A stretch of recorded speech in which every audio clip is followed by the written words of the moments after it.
ಹೆಂಗರಳಿನ ಯೋಜನೆಗೆ ಬೇಕಿದೆ ಅಧಿಕಾರಿಗಳ ಬದ್ಧತೆ.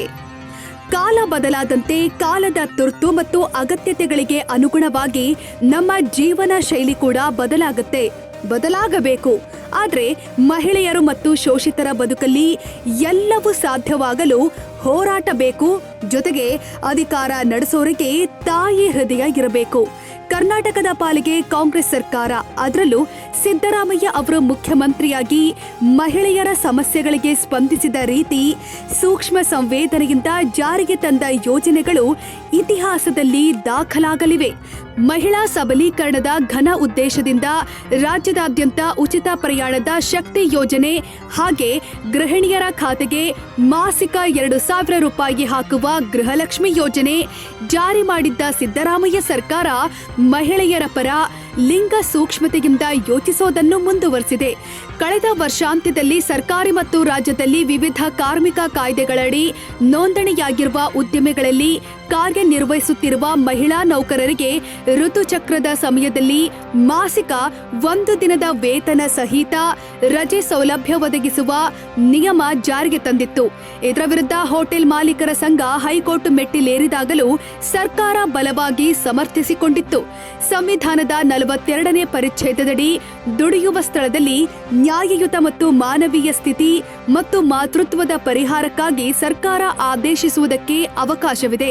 ಪರಿಚ್ಛೇದ 13 ಕ್ಲಾಸ್ 3ರ ಪ್ರಕಾರ ರಾಜ್ಯ ಸರ್ಕಾರಗಳಿಗೆ ಈ ರೀತಿಯ ಜನಪರ ಆದೇಶಗಳನ್ನ ಮಾಡೋದಕ್ಕೆ ಅವಕಾಶವಿದೆ ಅಂತ ಸುಪ್ರೀಂ ಕೋರ್ಟ್ ತಿಳಿಸಿದೆ. ಹೀಗಂತ ಸರ್ಕಾರ ಹೈಕೋರ್ಟ್ ಪೀಠಕ್ಕೆ ಮನವಿ ಮಾಡಿದೆ. ಇದೀಗ ಮತ್ತೊಂದು ಸ್ತ್ರೀ ಪರವಾದ ಯೋಜನೆಗೆ ಸಿದ್ದರಾಮಯ್ಯ ಸರ್ಕಾರ ಆದೇಶ ಹೊರಡಿಸಿದೆ. ರಾಜ್ಯ ಸರ್ಕಾರವು ಶಾಲಾ ಕಾಲೇಜು ವಿದ್ಯಾರ್ಥಿನಿಯರಿಗೆ ಮುಟ್ಟಿನ ಕಪ್ ಒದಗಿಸುವ ಯೋಜನೆಯೊಂದನ್ನ ಪ್ರಾಯೋಗಿಕವಾಗಿ ಆರಂಭಿಸಲು ನಿರ್ಧರಿಸಿದೆ. ಆಯ್ದ ಕೆಲ ಜಿಲ್ಲೆಗಳಲ್ಲಿ ವಿದ್ಯಾರ್ಥಿನಿಯರಿಗೆ ಮುಟ್ಟಿನ ಕಪ್ ನೀಡಿ ಬಳಿಕ ರಾಜ್ಯದಾದ್ಯಂತ ವಿಸ್ತರಿಸಲು ಸರ್ಕಾರ ಮುಂದಾಗಿದೆ. ಸದ್ಯ ಸ್ವಚ್ಛ ಭಾರತ ಅಭಿಯಾನದ ಅಡಿಯಲ್ಲಿ ರಾಜ್ಯ ವೈದ್ಯಕೀಯ ಸರಬರಾಜು ನಿಗಮ ಲಿಮಿಟೆಡ್ ಮೂಲಕ 61 ಕೋಟಿ ರೂಪಾಯಿಗಳಿಗೂ ಅಧಿಕ ವೆಚ್ಚದಲ್ಲಿ 10,38,912 ಮುಟ್ಟಿನ ಕಪ್ ನೀಡಲು ಸರ್ಕಾರ ಅನುಮೋದನೆ ಕೊಟ್ಟಿದೆ. ಮುಂದಿನ ಶೈಕ್ಷಣಿಕ ವರ್ಷದಿಂದಲೇ 9 ರಿಂದ 12ನೇ ತರಗತಿಯ ವಿದ್ಯಾರ್ಥಿನಿಯರಿಗೆ ಮುಟ್ಟಿನ ಕಪ್ಗಳನ್ನು ಪೂರೈಸಲಾಗುತ್ತೆ ಅಂತ ಸರ್ಕಾರ ತಿಳಿಸಿದೆ. ಈಗಾಗಲೇ 6 ರಿಂದ 8ನೇ ತರಗತಿಯ ವಿದ್ಯಾರ್ಥಿನಿಯರಿಗೆ ಸರ್ಕಾರ ಸ್ಯಾನಿಟರಿ ಪ್ಯಾಡ್ಗಳ ವಿತರಣೆ ಮಾಡ್ತಾ ಇದೆ. ಆದರೆ ಅದರ ವಿಲೇವಾರಿಯೇ ದೊಡ್ಡ ತಲೆನೋವಾಗಿದೆ. ಇದೀಗ ಮುಟ್ಟಿನ ಕಪ್ ನೀಡಲು ಮುಂದಾಗಿರೋದು ನಿಜಕ್ಕೂ ಶ್ಲಾಘನೀಯ.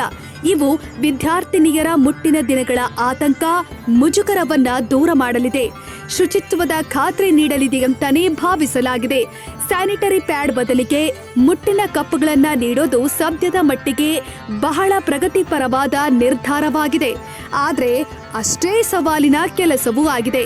ಅದನ್ನ ಅಧಿಕಾರಿಗಳು ಅರ್ಥ ಮಾಡಿಕೊಂಡು ಮಕ್ಕಳಿಗೆ ಸೂಕ್ತ ತರಬೇತಿ ನೀಡುವ ಮೂಲಕ ಮುಟ್ಟಿನ ಕಪ್ ಬಗ್ಗೆ ಇರುವ ತಪ್ಪು ಗ್ರಹಿಕೆಗಳನ್ನ ಹೋಗಲಾಡಿಸಿ ಗ್ರಾಮೀಣ ಭಾಗದ ಹೆಣ್ಣು ಮಕ್ಕಳ ಮುಟ್ಟಿನ ದಿನಗಳನ್ನ ಸಹ್ಯಗೊಳಿಸುವ ಜವಾಬ್ದಾರಿ ಅಧಿಕಾರಿಗಳ ಮೇಲಿದೆ.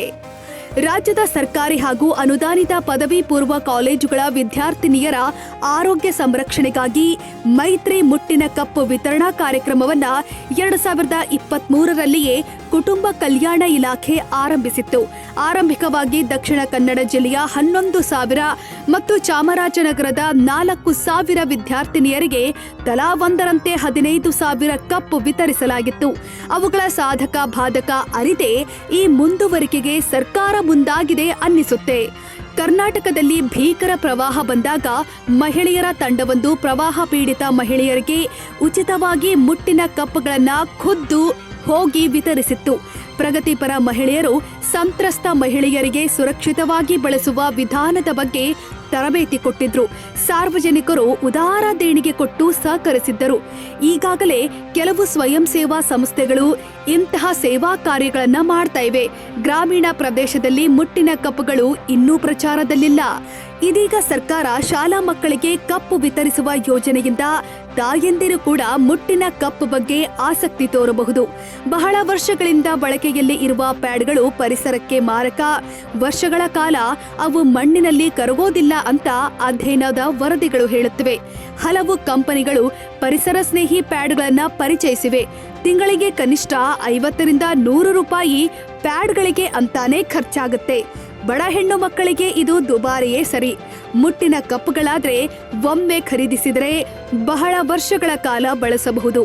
ಆದರೆ ಸರ್ಕಾರ ಪೂರೈಸುವ ಕಪ್ಗಳ ಗುಣಮಟ್ಟದ ಬಗ್ಗೆ ಖಾತ್ರಿಪಡಿಸುವ ಅಗತ್ಯವೂ ಇದೆ. ಗುಣಮಟ್ಟದ ಕಪ್ಗಳನ್ನ ಮೆಡಿಕಲ್ ಗ್ರೇಡ್ ಸಿಲಿಕಾನ್ನಿಂದ ತಯಾರಿಸಲಾಗುತ್ತೆ.